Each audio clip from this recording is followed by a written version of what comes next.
Hello everybody, Thomas here. Thanks so much for clicking on this video today.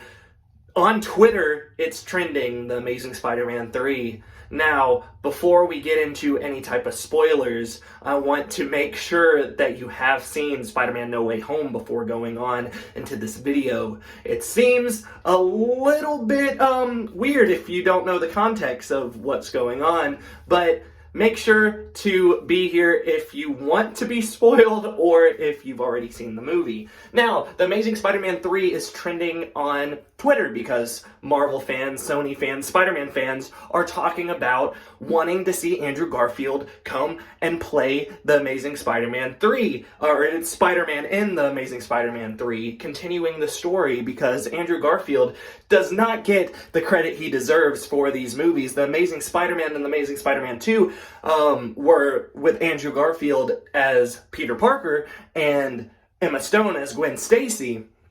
Now, what ended up happening in the sequel, in The Amazing Spider-Man 2, there was a lot of convoluting plot. It was a lot more storytelling than actually any action, and it was all just. It was like a 2.5-hour movie that probably should have been died down to at least 2 hours, so that way it would have been more entertaining, because the acting was never the problem. It was the writing, it was the script, it was what they wanted to bring forward to the show, or into the movie, but it being 2.5 hours is not an excuse, because No Way Home was also 2.5 hours, but they used that time wisely. They weren't trying to just set up a sequel, because it seemed like The Amazing Spider-Man 2, all they were trying to do was set up that sequel, set up that trilogy, which they obviously screwed up, and they now have Tom Holland as Spider-Man, which is absolutely amazing. I love him in Civil War all the way until now, and he's grown up a lot since Civil War, his appearance in Civil War, and Homecoming, and Far From Home, and now No Way Home. He's done a lot of growing up. He's obviously still a child. He's still 17 in the storyline, but he's done a lot of growing up. And seeing Tobey Maguire and Andrew Garfield show up in No Way Home was absolutely fantastic. And it just proves that if there's good writing, Andrew Garfield will do an amazing job. Tobey Maguire, Andrew Garfield, and Tom Holland all had such great chemistry together, and that has a lot to do with the writing and just the feel that each one of them had.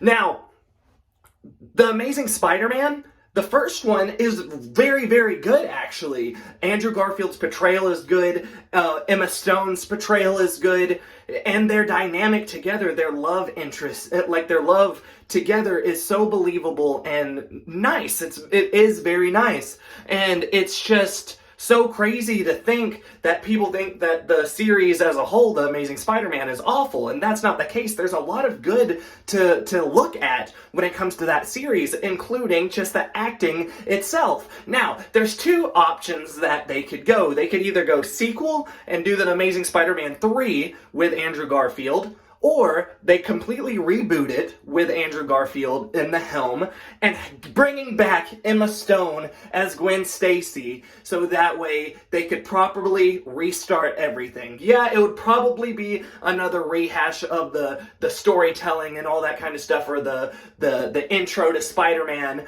but just having them back in the universe, almost as though what happened with Electro didn't actually happen. Maybe they don't even go all the way back to the beginning. Maybe they jump back, and when they jump back, Electro is a good guy now because of what happened in No Way Home. And so Electro doesn't end up killing Emma Stone's character, Gwen Stacy, and they could continue on that way. That would be my number one route, actually. Seeing Electro come back, so we still get Jamie Foxx, and maybe he could become a good guy, or, you know, a sidekick, or maybe they could just work together, Andrew Garfield and Electro, because maybe, just maybe, the way that they have a, you know, team dynamic with the three Spider-Men in No Way Home, maybe that'll give Andrew Garfield's Peter Parker enough, you know, knowledge on working together that him and Electro could be teammates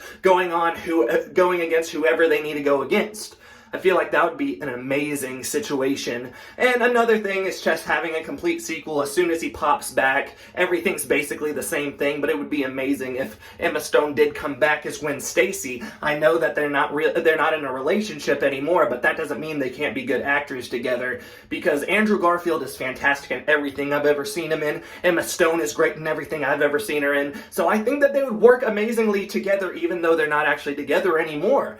So, what do you think? Do you think that this would be awesome, The Amazing Spider-Man 3? Would you rather have a redo, or would you rather have a sequel, or would you rather have when the blip comes back, Electro's good and it's before anything ever happens with Gwen Stacy? What do you think? Maybe if he comes back in enough time, all the stuff with Gwen Stacy won't happen. Who knows? Well, let me know in the comments below. And also make sure to give this video a thumbs up if you do end up liking it. If not, please leave in the comments below why you didn't. I'd really appreciate it. Make sure to click that subscribe button if you like this video, like past videos, and want to see more in the future. Thank you so much. Goodbye!